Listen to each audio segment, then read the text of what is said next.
Vídeo com informações do Flamengo, que encerrou a preparação para pegar o Fluminense nesse domingo, e vamos trazer para vocês o provável time do Flamengo, pelo menos o que o Tite esboçou na atividade desse sábado.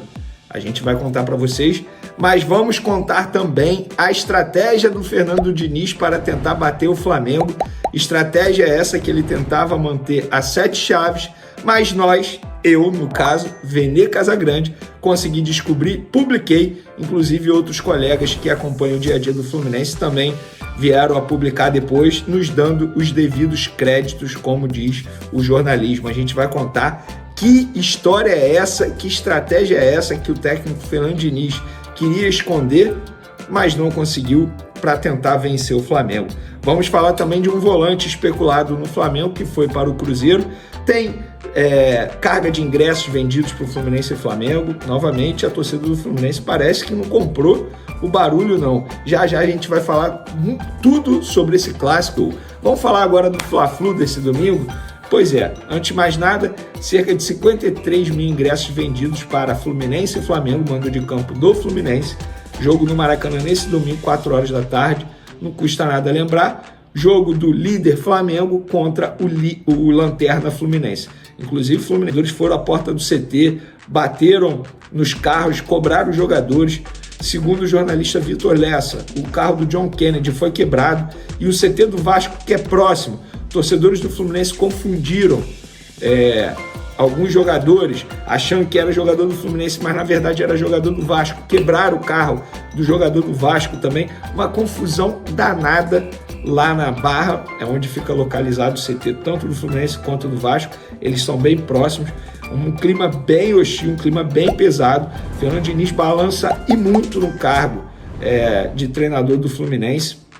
Multa rescisória alta e 53 mil ingressos vendidos, mas o setor sul, que é destinado exclusivamente aos tricolores, não está esgotado. Ou seja, novamente, a torcida do Fluminense não comprou a ideia. Os demais setores estão esgotados, óbvio, é a torcida do Flamengo indo em peso para esse duelo extremamente importante para o Flamengo. O Flamengo vive um grande momento, o Fluminense vive um péssimo momento. A torcida do Fluminense esse ano tem sido vergonha também. O próprio auxiliar do Diniz reclamou que o torcedor não vem comparecendo ao Maracanã nos jogos do Fluminense, e mais uma vez o torcedor tricolor deixando a desejar. E nós apuramos o que o Diniz estava tramando fazer para tentar vencer o Flamengo nesse domingo.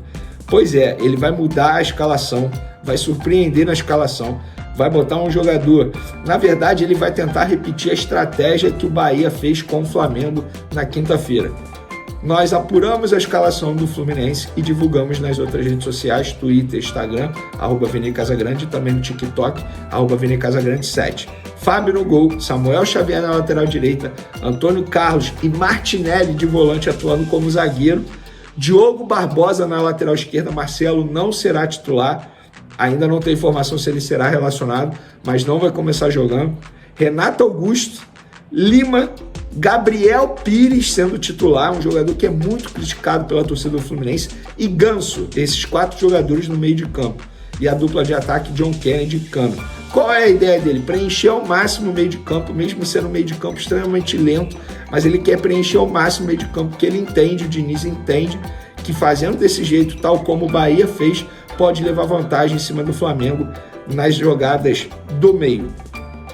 Essa é a estratégia dele, foi isso que ele conversou, inclusive, com os jogadores, mas nós apuramos e conseguimos descobrir o que ele estava pensando em fazer. E agora, a informação que eu tenho é que o Tite e sua comissão técnica, ao saberem da escalação do Fluminense, essa surpresa toda, já se reuniram para debater a estratégia para superar o Fluminense nesse domingo. E aí vocês vão me perguntar qual é o provável Flamengo. O Tite tem 2 dúvidas, eu falo 2 dúvidas por quê? Porque na atividade de hoje ele esboçou um time e logo depois ele fez alterações.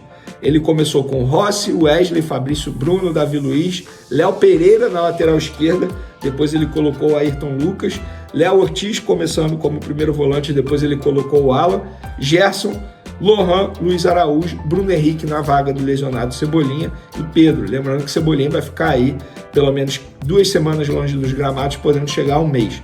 Então o Bruno Henrique precisa correr contra o tempo para recuperar um bom futebol o mais rápido possível, porque ele será peça extremamente importante.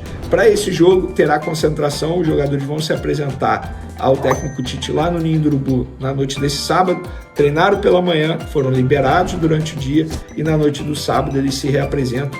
Terá concentração, um jogo extremamente importante, vão dormir no Ninho do Urubu e no domingo o jogo normalmente, café da manhã, tudo certinho lá no Ninho do Urubu. A grande novidade do Flamengo na lista de relacionados será o atacante Carlinhos, que tem apenas 58 minutos disputados com a camisa do Flamengo, 45 minutos contra o Palmeiras, 13 minutos contra o Atlético Goianiense. Teve alguns problemas pessoais, como infelizmente o falecimento da mãe dele, teve problemas físicos e agora, depois de muito tempo, ele volta à lista de relacionados.